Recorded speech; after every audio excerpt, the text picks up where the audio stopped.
Hello friends, मैं हूं धनेश्वर और इस विद्युत परिपथ के वीडियो लेक्चर सीरीज़ में आज हम पढ़ेंगे मीटर सेतु। मीटर सेतु के पढ़ने से पहले हमने व्हीटस्टोन ब्रिज के बारे में पढ़ा था, तो सबसे पहले हम व्हीटस्टोन के बारे में जान लेते हैं। आशा करता हूँ आपने वो वीडियो भी देख लिया होगा, और उससे पहले हम एक रिव्यू कर लेते हैं व्हीटस्टोन ब्रिज का। हमने पढ़ा था व्हीटस्टोन ब्रिज में 4 प्रतिरोध लगे होते हैं। यहाँ पर P, Q, R, S एक बैटरी से जुड़े हुए हैं एक व्यवस्थित क्रम में, ठीक है। तब हमने पढ़ा था व्हीटस्टोन ब्रिज की संतुलित अवस्था में, जब संतुलित अवस्था होती है तो जब B से D तक जो धारा जाती है IG, उसका मान होता है 0। तो यहाँ पर संतुलित अवस्था के लिए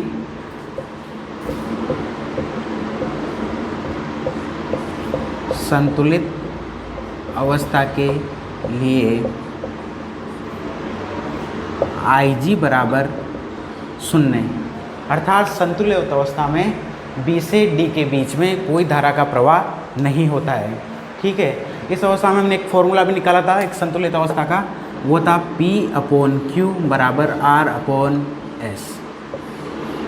ये संतुलित व्हीटस्टोन ब्रिज के लिए संतुलित अवस्था का प्रतिबंध है और या फॉर्मूला है, ठीक है। इससे हम ये समझते हैं कि अगर ये प्रतिरोध और ये प्रतिरोधों का अनुपात बराबर है तो इस प्रतिरोध और इस प्रतिरोध के अनुपात भी बराबर होंगे, ठीक है। तो इसमें क्या होता था, व्हीटस्टोन ब्रिज से हम अज्ञात प्रतिरोध का मान ज्ञात कर सकते थे। मान लेते हैं यहाँ पर P अज्ञात प्रतिरोध है, तो इस P अज्ञात प्रतिरोध का मान ज्ञात करने के लिए हम इस फॉर्मूले से P ज्ञात करेंगे। तो कैसे ज्ञात कर सकते हैं, R/S, और ये Q इधर चला जाएगा। अगर हमें इन तीनों की वैल्यू पता है R, S और Q प्रतिरोध की, तो हम किसी अज्ञात प्रतिरोध जो अपन ने यहाँ P माना है उसका मान ज्ञात कर सकते हैं। और इसी कॉन्सेप्ट को, इसी फॉर्मूले को हम मीटर सेतु में उपयोग करेंगे। एक्चुअल में मीटर सेतु 1 मीटर लंबा तार होता है जिसकी अनुप्रस्थ काट का क्षेत्रफल समान होता है, ठीक है। उसमें क्या होता है, मीटर सेतु एक लकड़ी के आधार पर 3 तांबे या पीतल की प्लेटें लगी होती है, 2 एल शेप की लगी होती है और एक आई शेप की पीतल या तांबे की प्लेट लगी होती है। मान लेते हैं ये प्लेट A है और ये C है और ये D है, ठीक है। इन पर संयोजक पेच लगे होते हैं, कनेक्टिंग पेच लगे होते हैं, कनेक्टिंग स्क्रू बोल सकते हैं उनको, ठीक है, जिनसे हम जो भी इंस्ट्रूमेंट होता है उसको यहाँ से अपन वायर के थ्रू, कनेक्टिंग वायर के थ्रू कनेक्ट करेंगे। A और C के बीच में जो कनेक्टिंग, यहाँ से A और C के बीच में 1 मीटर लंबा मैग्नीन और कॉन्टेनन से बना हुआ प्रतिरोधक तार लगा रहता है। मैं कंडक्टर वायर नहीं बोल रहा हूँ, कोई चालक तार नहीं है। यहाँ पर A और C के बीच में 1 मीटर लंबा प्रतिरोधक वायर है, प्रतिरोधक वायर, ठीक है, मतलब रेजिस्टेंस वायर है, ठीक है, जिसकी लंबाई है 1 मीटर। ये एक पूरा लकड़ी के फ्रेम पे सेट होता है, ठीक है। और यहाँ पर लगा होता है 0 से लेके 100 सेंटीमीटर का 1 मीटर स्केल, क्योंकि 1 मीटर में 100 सेंटीमीटर होता है, तो ये 100 सेंटीमीटर का एक स्केल लगा होता है जिसमें हम रीडिंग लेते हैं, ठीक है।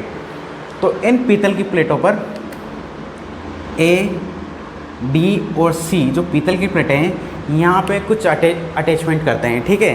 तो उसके बारे में अपन एनिमेशन के थ्रू भी देखेंगे किस तरह से अटैचमेंट करते हैं। पर सबसे पहले हमें ये याद होना चाहिए कि मीटर सेतु में एक समान अनुप्रस्थ काट का 1 मीटर लंबे तार से बनी एक युक्ति है जो किसके सिद्धांत पर आधारित है, जो व्हीटस्टोन सेतु के सिद्धांत पर आधारित है, जिससे हम एक अज्ञात प्रतिरोध के मान को ज्ञात कर सकते हैं, ठीक है।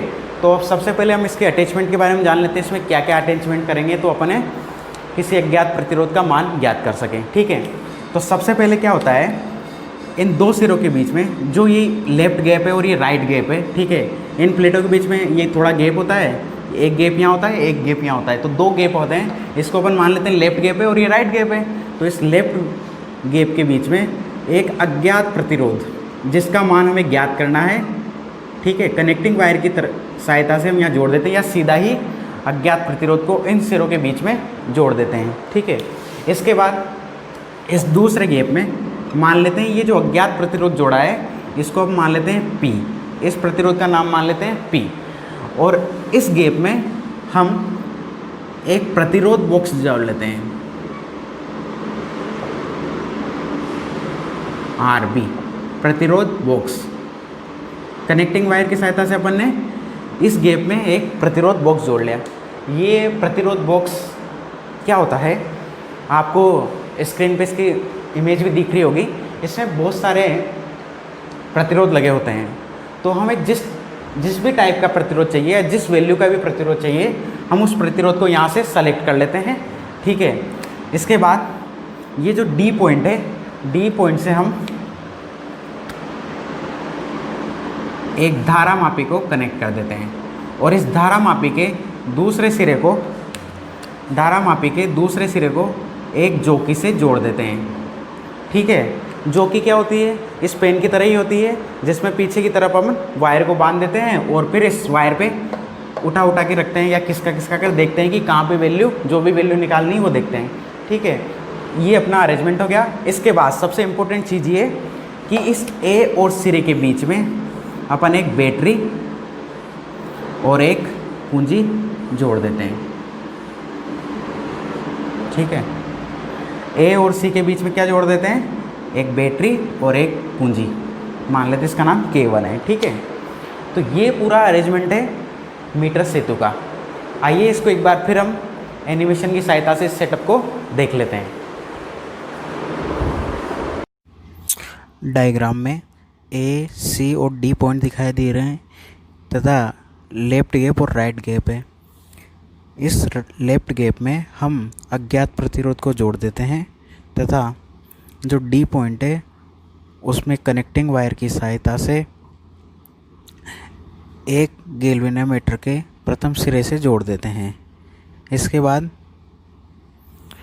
गैल्वेनोमीटर के दूसरे पॉइंट को हम एक जोकी से जोड़ देते हैं। इसको वीसर पी कुंजी के नाम से भी जानते हैं। इसके बाद दूसरे गैप में जो पहला सिरा है दूसरे गैप का, उसको एक प्रतिरोधक बॉक्स से जोड़ देते हैं और कनेक्टिंग वायर से प्रतिरोध बॉक्स के दूसरे सिरे को, जो राइट गैप है उसके दूसरे बिंदु से या दूसरे सिरे से जोड़ देते हैं। इसके बाद जो अपना बी पॉइंट है जहाँ संयोजक पेच लगा है, वहाँ से कनेक्टिंग वायर की सहायता से एक कुंजी K1 जो वन वे कुंजी है उससे जोड़ देते हैं तथा कुंजी के दूसरे सिरे को एक बैटरी के माइनस टर्मिनल से जोड़ देते हैं। बैटरी के पॉजिटिव सिरे को हम ए पॉइंट से जोड़ देते हैं।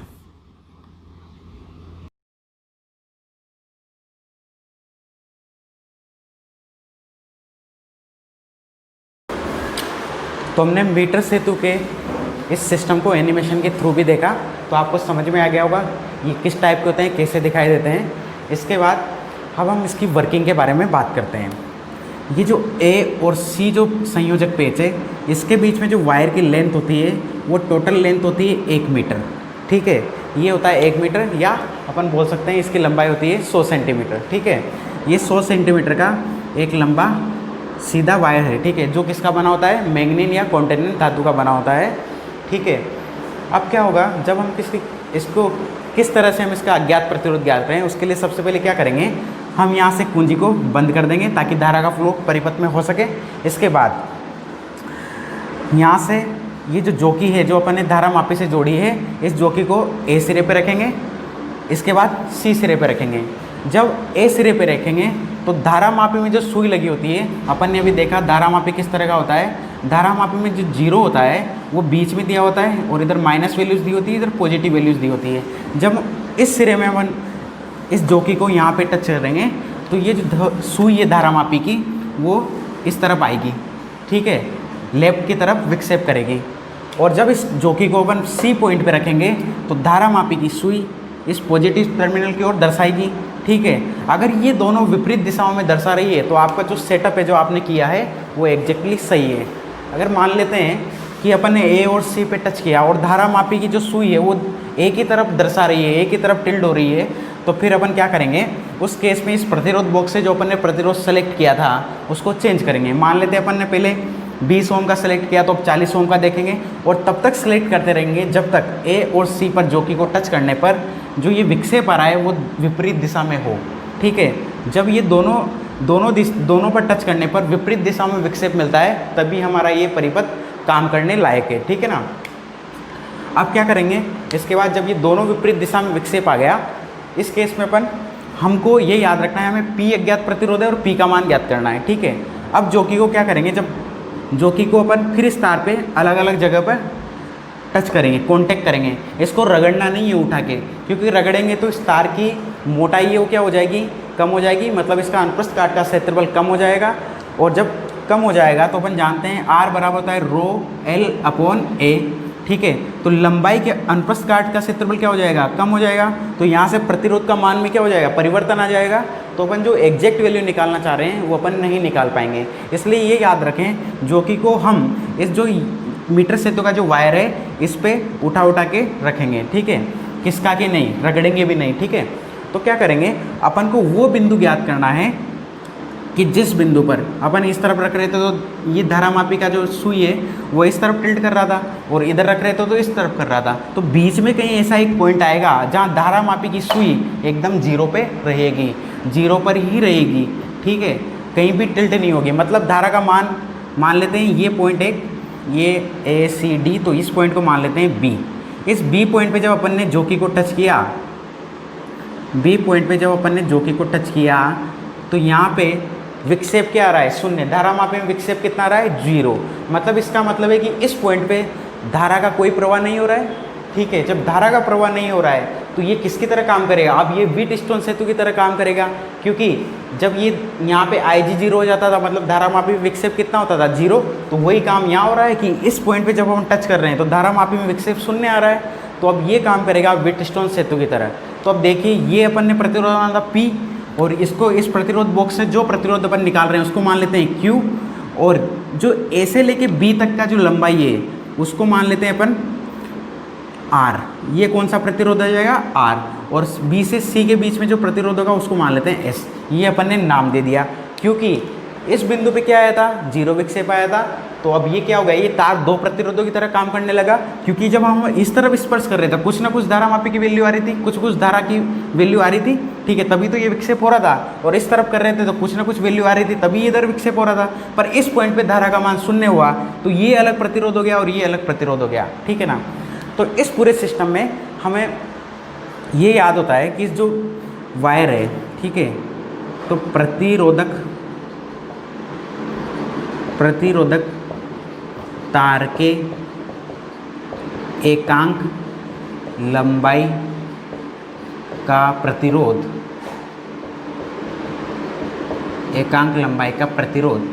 माना कितना है, x मान लेते हैं। ठीक है, कितना मान लेते हैं, एकांक लंबाई बोले तो 1 सेंटीमीटर मान लेते हैं कि 1 सेंटीमीटर लंबाई में प्रतिरोध x है। ठीक है ना। एकांक लंबाई का फायदा ये होता है कि अपन एकांक लंबाई को, जितनी भी लंबाई का अपन को वैल्यू चाहिए कि मान इसमें 10 सेंटीमीटर की लंबाई में कितना प्रतिरोध होगा, तो एकांक लंबाई के प्रतिरोध को मल्टीप्लाई कर देंगे।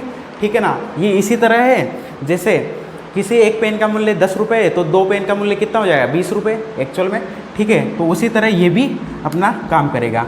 ठीक है, तो अब देखते हैं यहाँ से, तो स्केल की सहायता से जो A से लेके B तक की लंबाई है वो अपन मेजर कर लेते हैं। इस केस में अपन मान लेते हैं कि A से B तक की लंबाई L सेंटीमीटर है। कितनी है, L सेंटीमीटर। ठीक है, इसके बाद तो ये B से C की लंबाई कितनी हो जाएगी, पूरी लंबाई कितनी है, 100 सेंटीमीटर का वायर है। तो L को घटा देंगे तो यहाँ से B और C के बीच की वैल्यू मिल जाएगी। तो B और C के बीच की वैल्यू कितनी हो जाएगी, 100 माइनस L।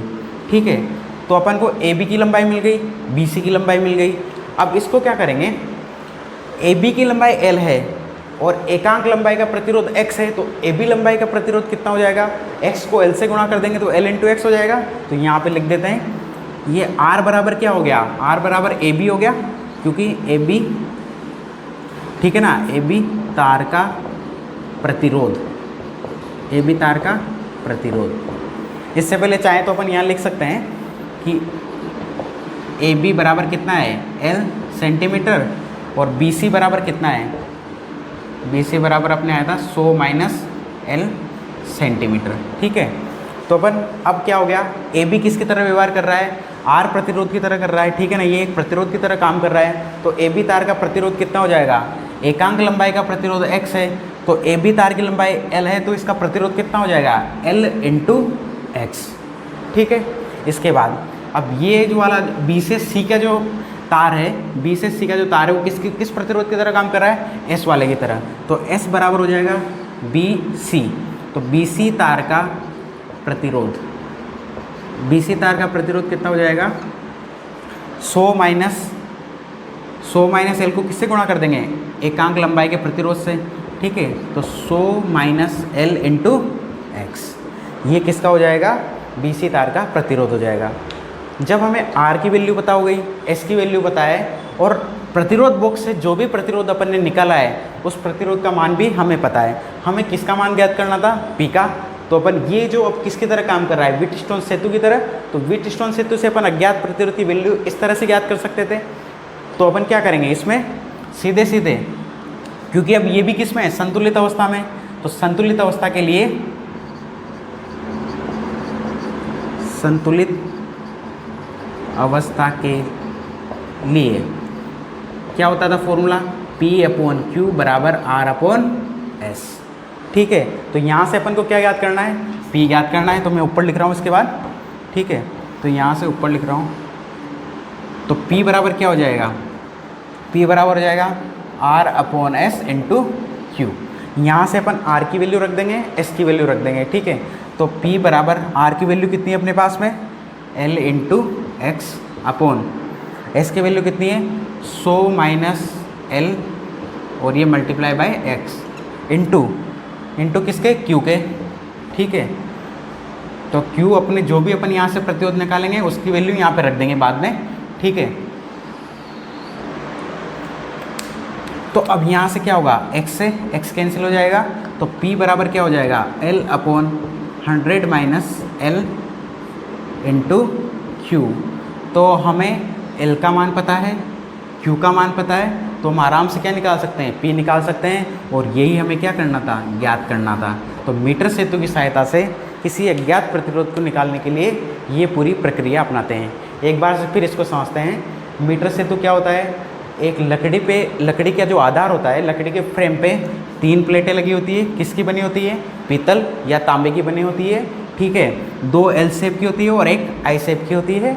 इसके बीच में ए और सी के बीच में एक 100 सेंटीमीटर लंबा एक तार लगा होता है, जो मैग्नीन या कॉन्टेनेंट जैसे मिश्र धातुओं से मिलकर बना होता है, ठीक है। और ये कौन सा तार है, ये प्रतिरोध तार है, कंडक्टर वायर नहीं है, सिंपल, ठीक है।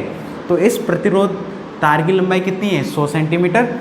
हम क्या करेंगे, जो ये पहला गैप है, इस पी में एक अज्ञात प्रतिरोध को जोड़ देंगे, और तथा दूसरे गैप में अपन क्या जोड़ देंगे, इन 2 सिरों के माध्यम से अपन एक प्रतिरोध बॉक्स को जोड़ देंगे, ठीक है। और डी पॉइंट से एक धारामापी को जोड़ के और धारामापी के दूसरे सिरे को जोकी से जोड़ देंगे, जिसको हम जे से दर्शाते हैं, जोकी, और हिंदी में इसको बोलते हैं विसर्पी कुंजी। इसके बाद ए और सी सिरे के बीच में अपन एक बैटरी जोड़ देते हैं, ठीक है। ये बैटरी डेनियल सेल हो सकता है या लेक्लान सेल हो सकता है, ठीक है। और एक कुंजी जोड़ देते हैं।